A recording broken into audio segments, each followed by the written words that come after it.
Hello, everybody, and welcome to the very first episode of Table Talks. This is where we'll be diving into stories behind different clubs, student, faculty, and opportunities here at IC. Brought to you by the Ithacan. You can find out more podcasts wherever you're listening to or by visiting theithacan.org.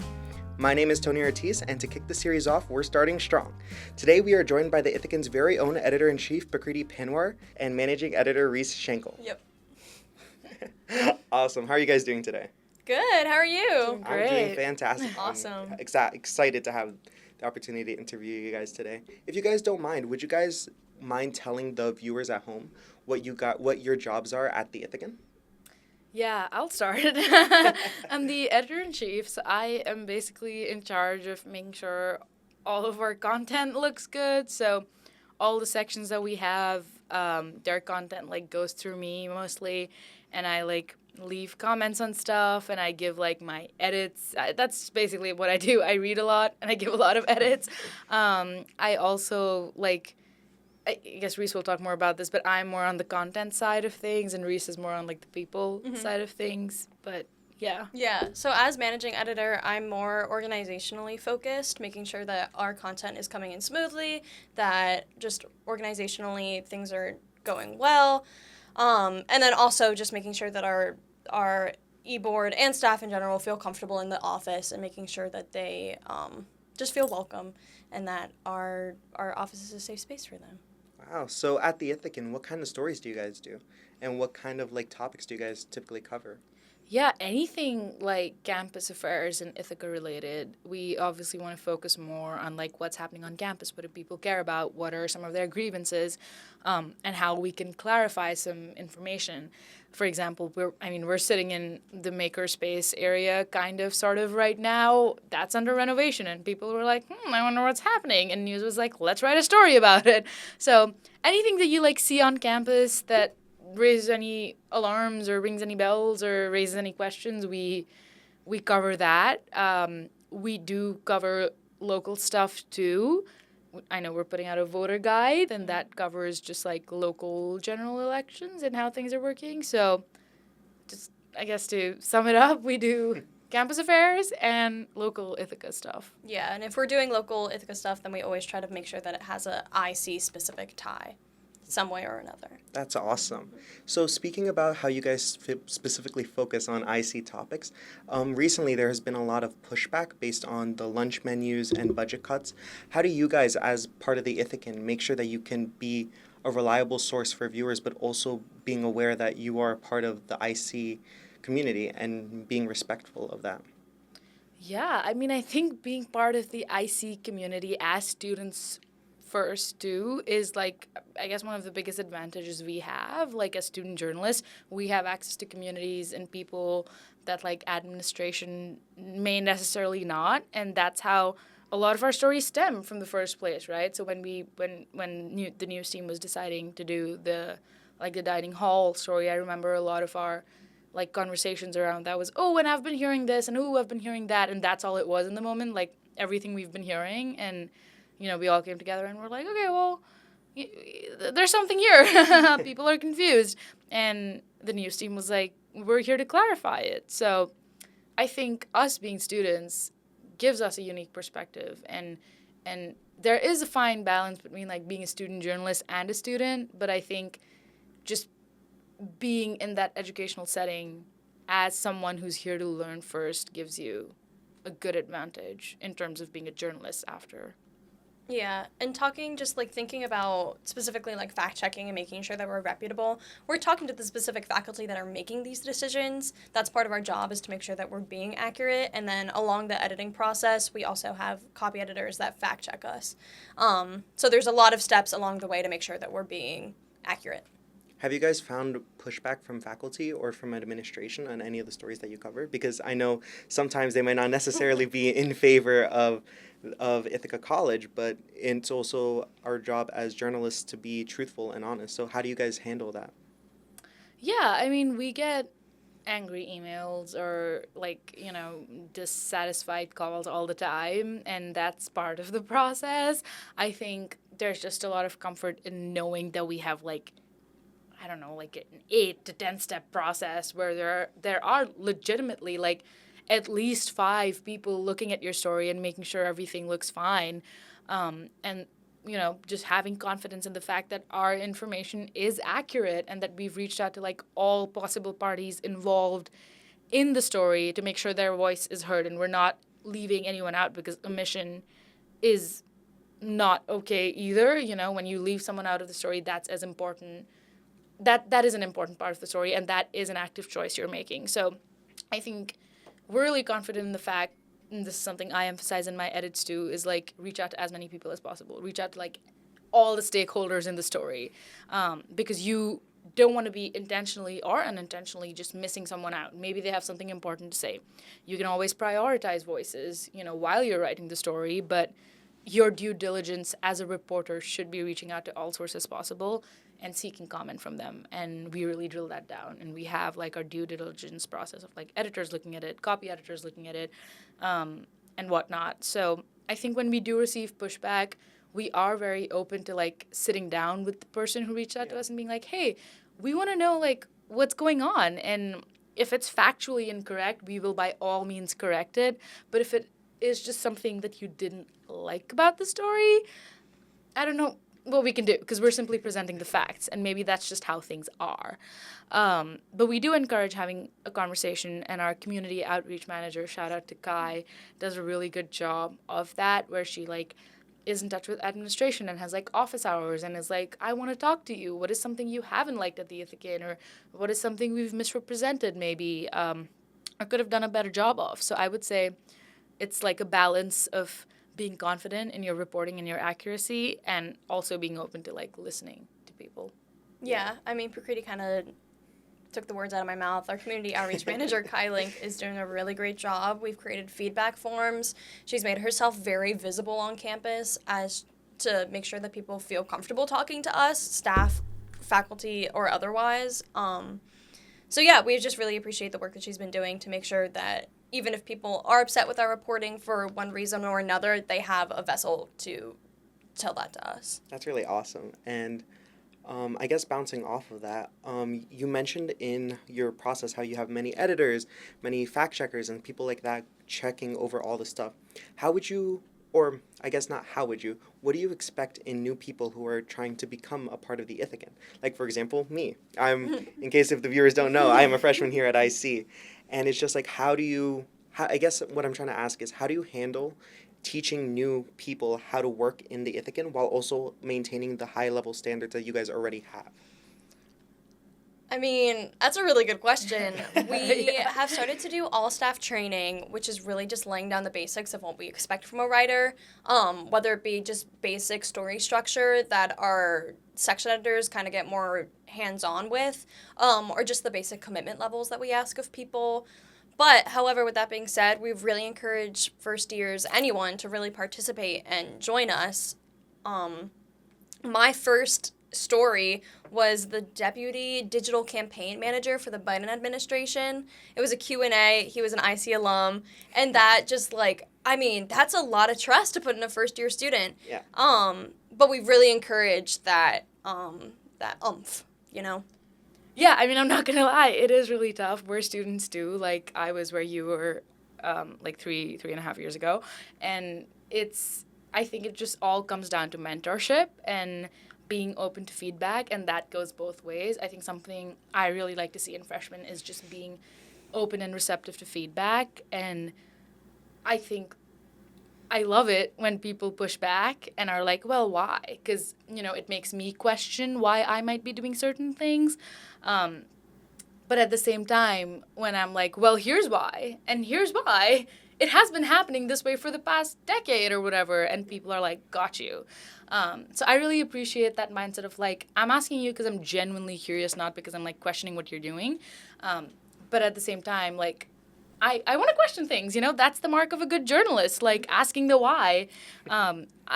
I know when I was like assistant news editor, I probably was really freaking annoying because I would always be like, well, why? And like, well, what does that mean? Well, that doesn't make sense. And I mean, I think from the perspective of past editor-in-chiefs, and if I were them dealing with me, I'd be like, damn it, like, you have a question for everything. But, like, I think that's what's made me, thorough, and, like, when I'm on a dock, I'm like a hawk, like, looking at every possible thing, and that also just comes with, like, getting your reps in. So I guess my piece of advice also for freshmen would be to, like, just show up consistently and, like, keep doing what you're doing, because practice at the Ithacan is what is key. Like, if you do something and then just drop it, that's fine. But, like, the name of the game in the industry is consistency, too. It's just, like, showing up, showing face, making your name known, and keeping your head down and doing the work right. Of course. Yeah. Awesome. Thank you. I'll be sure to note that down later. Yeah. Write that down.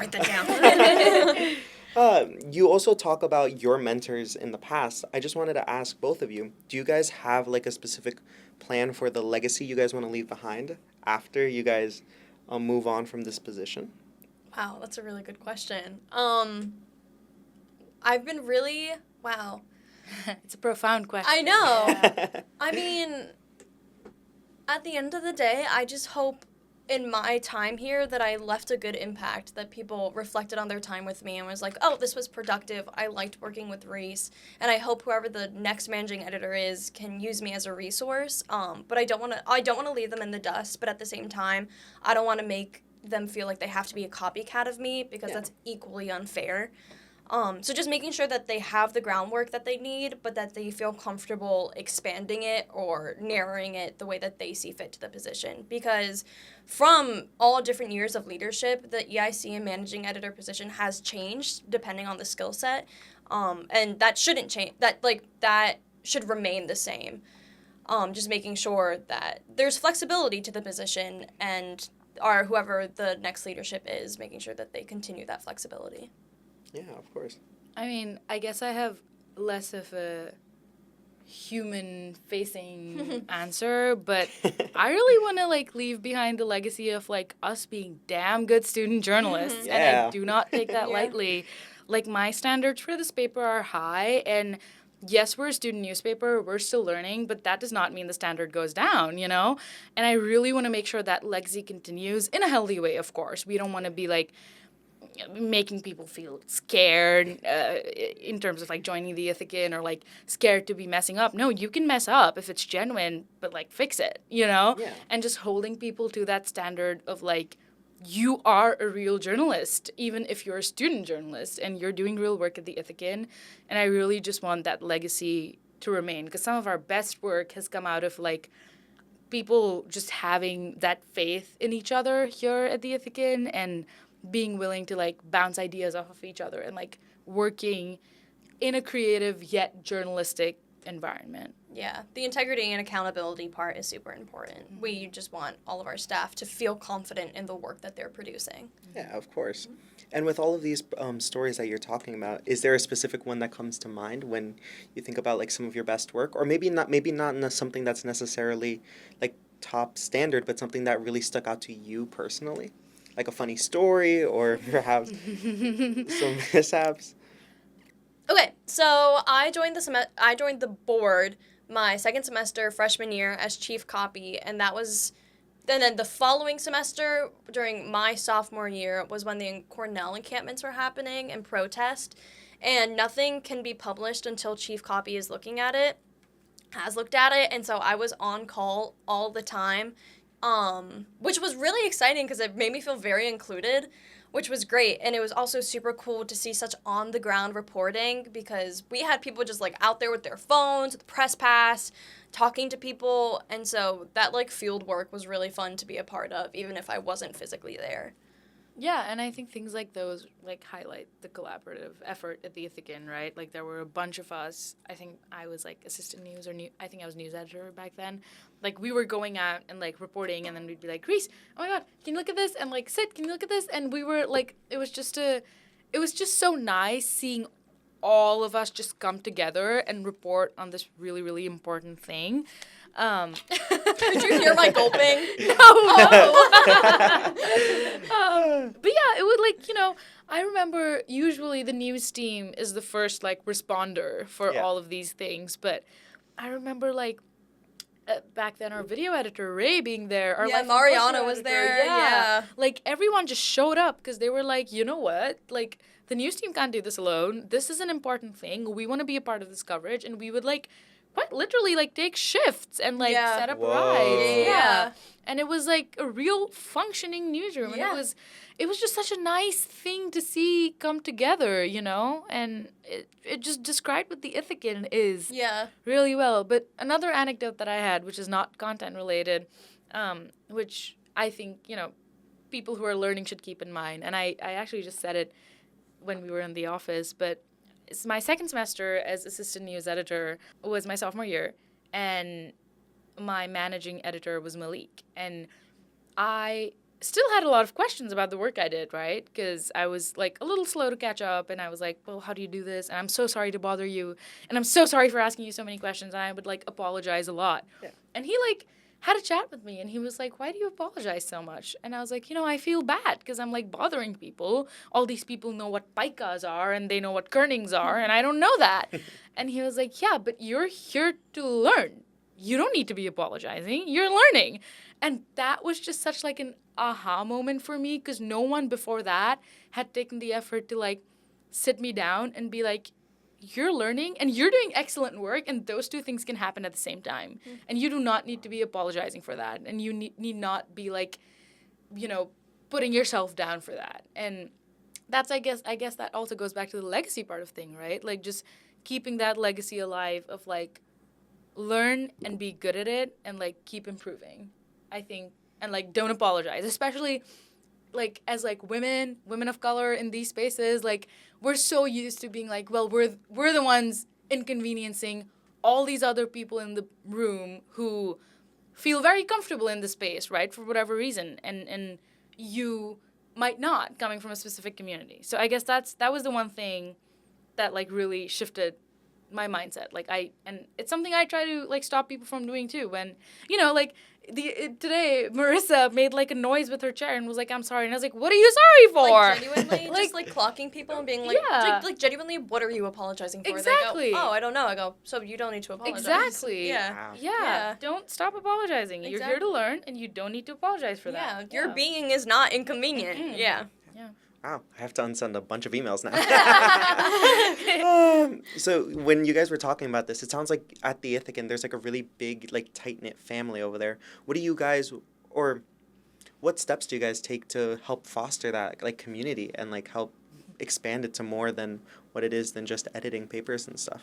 Yeah, I mean, it really happens naturally when you're in the office on a Tuesday till, like, 12 in the morning, and you're all getting just, like, a lot of loopy. Yeah. And so that's naturally fun and what happens, but we come a week early for training week at the beginning of each semester, and this training week we set aside, like, an hour to straight up just color, and we all went outside and we printed out coloring sheets and we colored together. And then for the last few training weeks, we just set aside time it's, like, literally bonding time. We'll play, like, an icebreaker game, or we'll all, like, go out together somewhere. So there are definitely, our relationships with each other are not simply and strictly corporate. And obviously, because we're peers, we're friends, and it's really nice to just be able to, like, relate to someone about something. Also, a lot of us have classes together, and so we'll mope about a class together in the office. So bonding happens intentionally, but also accidentally. Yeah, I think, you know, that's kind of the beautiful part. No one has to, I mean, of course, that process needs nurturing and facilitating to an extent, but a lot of it comes naturally, like, when you're in the office, like, 1 a.m., 2 a.m., Tuesday, you know, you start getting weird together. Yeah.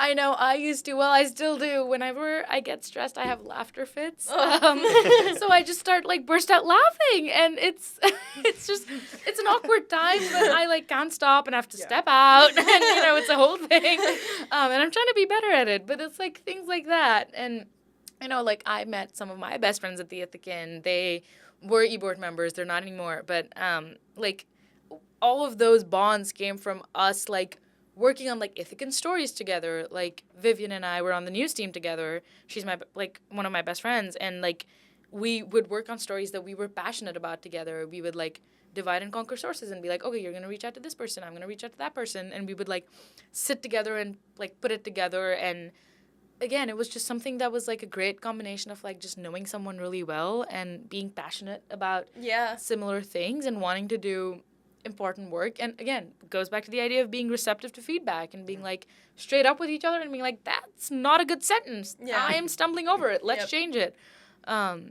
But yeah, we have a great community at the Ithacan, and that is because of the people. Yeah. One of my best friends, Jacqueline Reeves, used to be the newsletter editor, and we became friends-ish freshman year. We started to become very good friends sophomore year, and it's purely because of the fact that we sat next to each other, and we saw each other once a week for an hour, and then I think eventually I was like, I'm going to talk to you, and you're going to talk to me too, and then we became very best friends from there on. So yeah, so a lot of it is just time and place. Wow. Yeah. That was really powerful. I guess to end off this podcast, I just wanted to ask, do you guys have any final message for the Ithaca community? Like something you would want said or something that you want to be put out there? It could be something like meaningful. It could be something silly, just something that you want, like you could challenge a stereotype that maybe the Ithacan people have. The Ithacan is not a cult. I promise. It is not a cult. We're normal people. Yeah. I mean, the advice that I do basically every open house that I can go to. I love talking to first-year students. I love talking about my job, and I love talking about my peers and the great work that everyone does. Like I said before, really just get your foot in the door. Really appreciate the fact that you have the time and you have the space to really find your passion and find your interests and lean on that, find your people. And it's okay if you end up not liking something, but to the things you do like, make a commitment to it. That is where you'll find your friends. That's where you'll find your home and your home away from home. And it'll give you something to do that's not doom scrolling in your dorm bed. So yeah. Awesome. So our final words, the Ithacan is not a cult, and to get your foot in the door. Yup. That's all for today's episode of Table Talks. A big thank you to Prakriti and Reese for sharing their insights and stories with us. And thank you all for turning into our very first conversation. I'm Tony Ortiz, and this has been Table Talks.